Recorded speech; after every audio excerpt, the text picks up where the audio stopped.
tenha nas salas de aula. Inclusive, o próximo assunto é referente a isso que eu estou falando, porque a secretária estadual de Educação, a senhora Raquel Teixeira, está ignorando essa onda de calor danada que atinge o Rio Grande do Sul e manteve o calendário de aulas nas escolas públicas. A reportagem é da Maria Fernanda Luxinger. A suspensão das aulas não é uma alternativa para o governo do estado.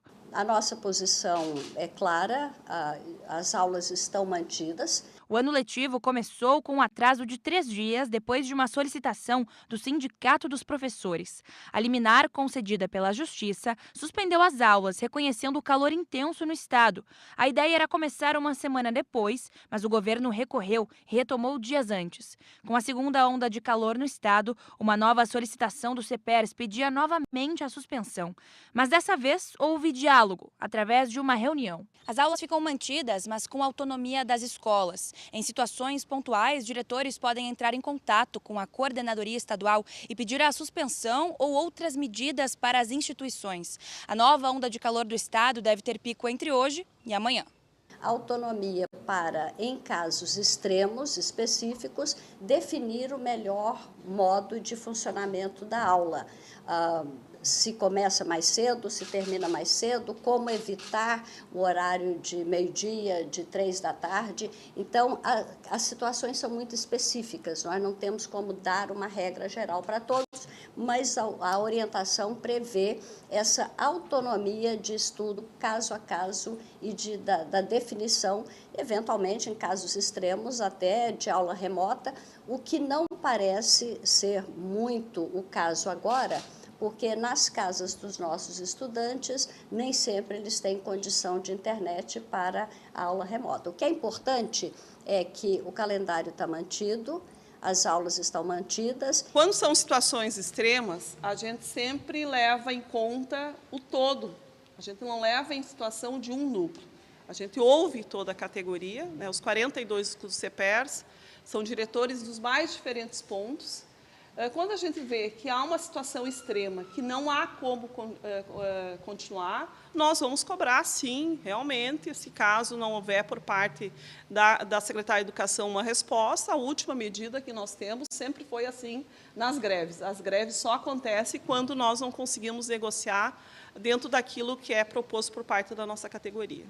Das 2.320 escolas estaduais, 1.600 não têm ar-condicionado e 800 têm demandas na rede elétrica, o que implica, em muitos casos, na reforma completa dos locais. Nós já estávamos bastante adiantados num formato de contratação, onde simplifica muito a execução das obras, e nós finalizamos, no final do ano, a contratação de todas as empresas para que atuem em todo o estado do Rio Grande do Sul. Então, isso nos dará velocidade muito maior. Estamos trabalhando, já temos obras em atendimento de rede elétrica, estamos intensificando para que, de forma mais rápida, o quanto antes, a gente resolva o problema de em torno de 800 escolas, dado o diagnóstico que nos foi enviado pelas coordenadorias regionais da educação e pelas diretoras, onde teremos, então, que atuar de forma mais específica para a solução dos problemas. Sindicato e governo devem seguir conversando. O CEPERS pede que a autonomia das escolas seja respeitada para que não haja novas intervenções na Justiça. A Secretaria da Educação se manteve aberta a novas contribuições. Pelo que eu entendi, a autonomia das escolas não é para suspender as aulas, mas sim flexibilizar os horários. Mas isso não adianta. Secretárias, e aí eu falo com a secretária de Educação do Estado e também com a secretária de Obras que deu entrevista aí, tá? Com todo o respeito que eu tenho para com as duas secretárias, mas está faltando sensibilidade. Qual é o problema, né, de flexibilizar, já que a palavra é essa, flexibilizar o calendário do ano letivo de 2025? Qual é o problema? Porque não vai fazer calor o ano inteiro, se Deus quiser, né? Tem uma hora aí que a temperatura vai ficar mais amena. A partir agora de abril, a situação fica mais tranquila, pelo menos eu estou falando baseado nos últimos anos. Eu sei que o planeta está sofrendo barbaridade, a chamada crise climática, falei agora há pouco sobre isso, mas está faltando sensibilidade. São 800 escolas, a secretária de Obras ela acha que vai resolver o quê? Em uma semana tudo isso? que vai resolver em um semestre, que vai resolver em um ano, né? Deixar essas escolas prontas para colocação, para instalação de aparelhos de ar-condicionado, isso leva tempo, gente. E nós não podemos esquecer que, de acordo com o censo da educação aí, de 2018 para cá, teve uma redução, teve fechamento de escola. Você sabia disso? Né? Se eu não me engano, em 2018, eram cerca de 2.500 escolas, quase 200 escolas foram fechadas de 2018 para cá, são 7 anos, né? É isso? Porque a aula de matemática nunca foi o meu forte, mas de 2018 para cá são 7 anos. Em 7 anos foram fechadas quase 200 escolas. Como é que é o que eu sempre falo? A educação tem que ser prioridade máxima em qualquer governo, seja do municipal, estadual, federal, tem que ser, para a gente reverter a situação desse país, que é um país que é conhecido como? Pela impunidade, pela violência, pela maracutaia. Daqui a pouquinho eu vou mostrar, né? Fraude aí de atestados médicos, né? Médicos que recebiam dinheiro para soltar líderes de facção. Bandidos perigosos eram colocados na rua. 60 mil reais custava uma espécie de cirurgia.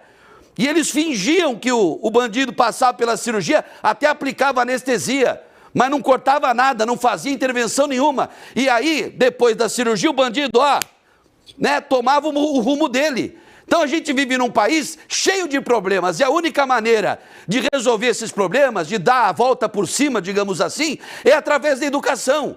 E aí quando a gente vê, né, olha a polêmica, se suspende ou não o calendário do ano letivo. E aí, para expor a gurizada, é o que eu falei agora há pouco, como é que uma criança, como é que um pré-adolescente, como é que um jovem vai poder se concentrar e estudar de verdade num ambiente insalubre, num ambiente que não tem ar-condicionado, e eu não estou nem falando só de ar-condicionado, os ventiladores que tem demoram uma eternidade para rodar. É aquele famoso ventilador, né? Nheque, nheque, nheque. Demora. E aí, quando ele movimenta o ar, ele movimenta o ar quente. Isso faz mal para todo mundo, principalmente para para as crianças.